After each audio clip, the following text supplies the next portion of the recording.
विधानसभेच्या सभापती कार्यालयात प्रशासकीय सुधारणा या नावाखाली कोट्यवधी रुपयांचा भ्रष्टाचार झाल्याचा आरोप माजी आमदार संजय पाटील यांनी केला असून या प्रकरणाची चौकशी विद्यमान न्यायाधीशांकडून व्हावी अशी त्यांनी मागणी केली आहे।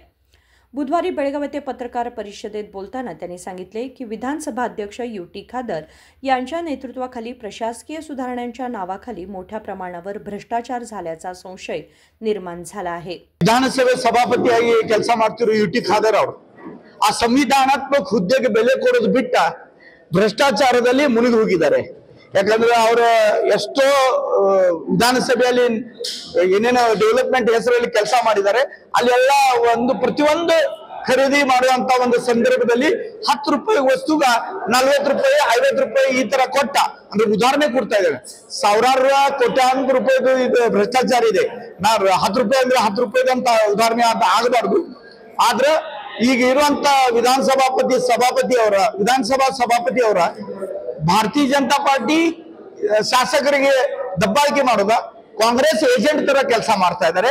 ಜೊತೆಗ ಭ್ರಷ್ಟಾಚಾರ ಮಾಡೋದ್ರಾಗ ಎಲ್ಲ ರೆಕಾರ್ಡ್ ಮುರಿದು ಬಿಟ್ಟಿದ್ದಾರೆ। ಎಲ್ಲಾ ನಮ್ಮ ಮಂತ್ರಿಗಳು ಭ್ರಷ್ಟಾಚಾರ ಮಾಡ್ತಾ ಇದಾರೆ ಅಂತ ನಾವು ಪತ್ರಿಕೆಯಲ್ಲಿ ಟಿವಿಯಲ್ಲಿ ನೋಡ್ತಾ ಇರುವಾಗ ನಾ ಯಾಕೆ ಹಿಂದಿರ್ಬೇಕಂತ ತಿಳ್ಕೊಂಡು ಬಹುಶಃ ನಾ ಸ್ಪೀಕರ್ ಸ್ಥಾನದಲ್ಲಿ ಇದೇನದು ಮರ್ತ ಈಗಿನ ನಮ್ಮ ಕರ್ನಾಟಕ ಸಭಾಪತಿ ಅವರ ಭ್ರಷ್ಟಾಚಾರದ ಎಲ್ಲಾ ರೆಕಾರ್ಡ್ ಮುರಿದು ಬಿಟ್ಟಿದ್ದಾರೆ। ನಮ್ದು ಬೇಡಿಕೆ ಇಷ್ಟೇ ಇದೆ, ಈಗಿರುವಂತ ಒಬ್ಬರು ಯಾರು ನ್ಯಾಯಮೂರ್ತಿ ಅವರ ತನಿಖೆ ಮಾಡಬೇಕು ಮತ್ತೆ ಇತರಾಗಿ ಯಾರು ದೋಷಿ ಇದಾರೋ ಅವ್ರಿಗೆ ಶಿಕ್ಷೆ ಆಗ್ಬೇಕಂತ ನಮ್ಮ ಬೇಡಿಕೆ। ಲಾಕರ್ಸ ಫರ್ಶಿ ಕುಡ್ಸೋದಿರ್ಬೋದು, ಡೋರ್ಗಳು ಮಾಡೋದಿರ್ಬೋದು, ವಾಚ್ ತಗೊಳ್ಳೋದಿರ್ಬೋದು, ಮ್ಯಾಟ್ ಹಾಕೋದಿರ್ಬೋದು, ಮಸಾಜ್ ಸೆಂಟರ್ ಮಾಡಿಬಿಟ್ಟಿದ್ದಾರೆ ವಿಧಾನಸಭಾ ಹೊರಗಿನ ಬಾಜುಗೆ ಮಸಾಜ್ ಮಷೀನ್ ಕುಡ್ಸಿದಾರೆ। ಅದ್ ಆಯ್ತು ತಿಳ್ಕೊರಿ, ನಾವು ಏನು ಡೆವಲಪ್ಮೆಂಟ್ ಮಾಡಾಕದೀವಿ, ನಾವು ಏನಾದ್ರು ಹೊಸದ್ ಮಾಡಾಕದೇವ ಅಂತ।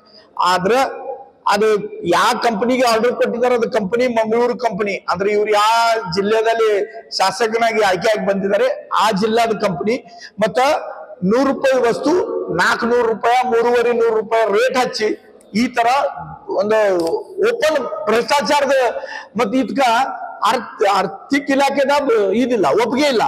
ಆದ್ರೆ ಮುಖ್ಯಮಂತ್ರಿ ಅವ್ರು ಜೋರ್ ಮಾಡ್ತಾರೆ ಮಾಡ್ಬೇಕಂತ, ಅಂದ್ರೆ ಮುಖ್ಯಮಂತ್ರಿ ಅವರ ಮತ್ತೆ ವಿಧಾನಸಭಾ ಸಭಾಪತಿ ಇಬ್ರು ಕೂಡ ಬ್ಯಾಟಿಂಗ್ ಮಾಡ್ತಾ ಇದಾರೆ, ಓಪನರ್ ಬ್ಯಾಟ್ಸ್ಮನ್ ಆಗಿದ್ದಾರೆ। ಉಳ್ಕಿದವ್ರು ಎಲ್ಲರೂ ನೀವೇನ್ ಮಾಡ್ತೀರಿ, ನೀವು ಅದ್ರಕ್ಕಿಂತ ಮುಂದಿನ ಮಾಡ್ತೀವಂತ। ನೀವು ನಿಜವಾಗಿ ಸರಿ ಇದ್ರೆ ಭ್ರಷ್ಟಾಚಾರ ಮಾಡ್ಲಾಗಿದ್ರೆ ತನಿಖೆ ಮಾಡ್ರಿ, ನಮಗೆ ಸುಳ್ಳು ಸಾಬೀತು ಮಾಡ್ರಿ, ನಾವು ನಿಮ್ದು ಸ್ವಾಗತ ಮಾಡ್ತೀವಿ। ಮತ್ತೆ ನೀವು ಸುಳ್ಳು ಇದ್ರೆ ರಾಜೀನಾಮೆ ಕೊಡ್ರಿ ಅಂತ ನಮ್ ಬೇಡಿಕೆ।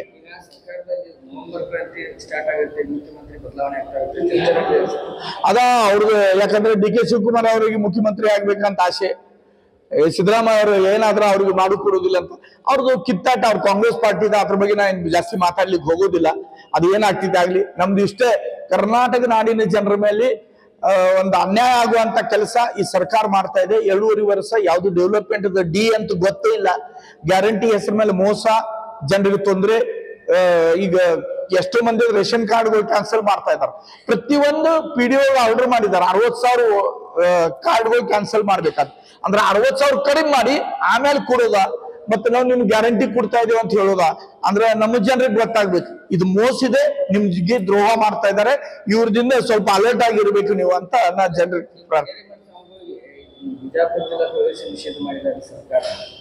ಕರ್ನಾಟಕದಾಗ ನಿಷೇಧ ಮಾಡ್ಬೇಕಂತೆ ಶ್ರೀಗಳು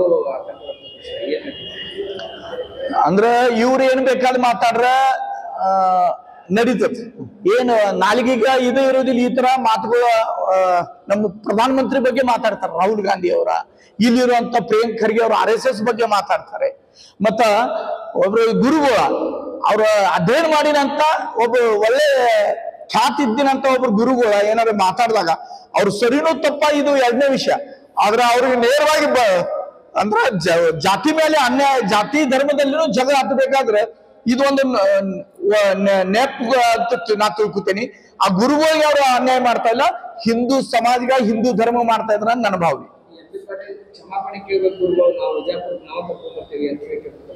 ಇಲ್ಲ, ಕ್ಷಮಾಪಣೆ ಕೇಳೋದೋ ಇಲ್ಲೋ ಅದು ಗುರುಗಳದ ಅದು ವಿಷಯ, ಅವ್ರೇನು ತಪ್ಪು ಮಾಡಿದಾರೋ ಇಲ್ಲೋ ಅಂತ ಅವ್ರು ಹೇಳ್ಬೇಕು।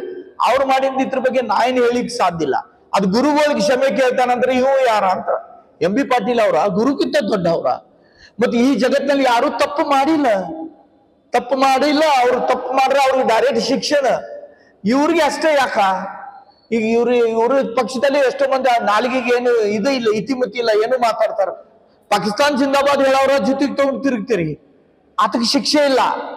ಮತ್ತೆ ಒಬ್ಬ ಗುರು ಧರ್ಮ ಬಗ್ಗೆ ಏನಾರೇ ಮಾತಾಡೋದಕ್ಕ ಏನಾರೇ ಹಿಂದ ಮುಂದೆ ಆಗಿರ್ಬೋದು, ನಾ ಅದ್ರ ಬಗ್ಗೆ ಏನು ಪ್ರಸ್ತಾಪ ಮಾಡಕ್ ಹೋಗೋದಿಲ್ಲ. ಆದ್ರ ಅವ್ರಿಗೆ ಶಿಕ್ಷೆ ಕೊಡಕ್ ಹೊಂಟಿದ್ದೀರಿ, ಮತ್ತೆ ದೇಶದ್ರೋಹಿಗಳಿಗೆ ಜೊತೆಗೆ ತಗೊಂಡು ತಿರುಗ್ತೀರಿ. वारे वा, जबरदस्त कायदे. सर्व गंभीर आरोपांची चौकशी हायकोर्टच्या विद्यमान न्यायाधीशांकडून ठराविक कालमर्यादेत व्हावी आणि सभापती कार्यालयाच्या सर्व कामकाजाला पारदर्शकतेसाठी माहितीचा अधिकार म्हणजेच RTI कायद्याच्या कक्षेत आणावे अशी मागणीही त्यांनी केली. विनोद कोलकार, KMM मराठी, बेळगाव.